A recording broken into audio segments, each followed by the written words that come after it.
रम, ये शब्द सुनते ही क्या ख्याल आता है? शायद समुद्री डाकू, खजाने के नक्शे, है ना? लेकिन अपने इंडिया में रम का मतलब सिर्फ एक ही है, ओल्ड मॉन्क। पर रुकिए, ये सिर्फ एक ड्रिंक नहीं है जनाब। इस बोतल के अंदर ना इतिहास, साम्राज्य और विरासत की एक पूरी की पूरी कहानी कैद है।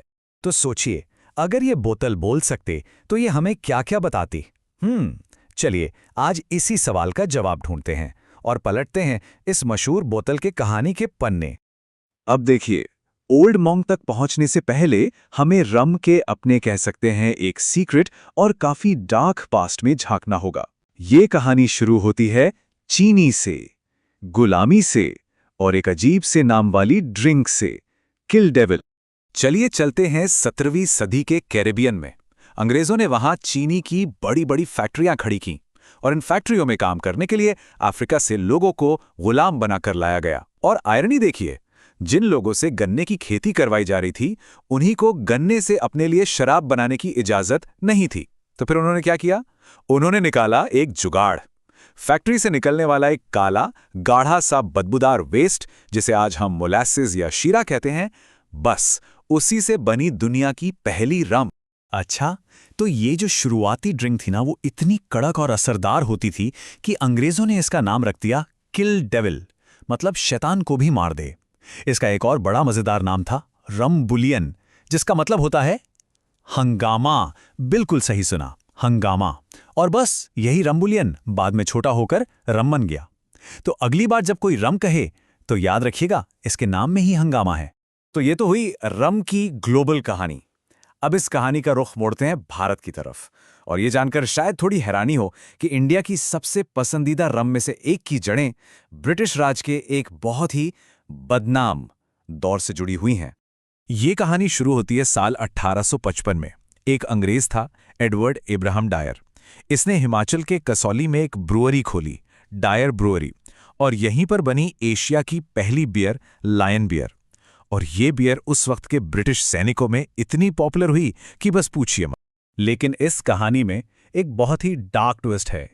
इसी एडवर्ड डायर का एक बेटा था जिसका नाम था रेजिनाल्ड डायर। जी हां, जनरल रेजिनाल्ड डायर। ये वही नाम है जिसने 1919 में जलियांवाला बाग में हुए नरसंहार का हुक्म दिया था। भारतीय इतिहास का वो काला दिन जिसे कोई कभी नहीं भूल सकता। अब जाहिर है, इस हत्याकांड के बाद डायर नाम से लोगों को नफरत हो गई। कौन खरीदना चाहेगा ऐसे नाम से जुड़ा कोई भी प्रोडक्ट? तो कंपनी को अपनी इमेज बचानी थी। उन्होंने एक स्मार्ट बिजनेस मूव लिया और मीखिन ब्रुअरी नाम की एक दूसरी कंपनी के साथ मर्ज हो गए। मकसद साफ था, किसी भी तरह इस डायर नाम की बदनामी से पीछा छुड़ाना। फिर आया साल 1947। देश आजाद हुआ और इस आजादी की लहर ने इस कंपनी को भी एक नई जिंदगी दी। अब वक्त था इसके एक इंडियन अवतार का, एक नए देश के लिए, एक नए मालिक के हाथों में और एक बिल्कुल नई पहचान के साथ। ये देखिए, ये स्लाइड बिल्कुल वही पावर शिफ्ट दिखाती है। एक इंडियन बिजनेसमैन थे, नरेंद्रनाथ मोहन। वो लंदन गए और कंपनी के ज्यादातर शेयर्स खरीद लिए, और बस जो कंपनी कल तक ब्रिटिश डायर मिकिन ब्रुअरीज लिमिटेड थी, वो अब बन गई इंडियन मोहन मिकिन लिमिटेड। फिर 1950s में कमान संभाली वेदरतन मोहन ने, और उन्होंने लॉन्च की एक नई रम। इसका नाम रखा गया ओल्ड मॉन्क। अब ये नाम कहां से आया? ये इंस्पायर्ड था यूरोप के उन बेनेडिक्टीन मॉन्क्स यानी भिक्षुओं से जो बढ़िया शराब बनाने के लिए जाने जाते थे। और बॉटल का ये जो आइकॉनिक डिजाइन है ना, वो ओल्ड पाव विस्की से लिया गया था। और लॉन्च होते ही ये रम इंडियन आर्मी की कैंटीन में सुपरहिट हो गई। अच्छा, अब एक सवाल पर आते हैं जो शायद हर किसी के दिमाग में आता है। ओल्ड मंक इतनी सस्ती क्यों है भाई? मतलब इंडिया की सबसे पॉपुलर रम में से एक हमेशा से इतनी अफोर्डेबल कैसे है? चलिए इस राज से भी पर्दा उठाते हैं।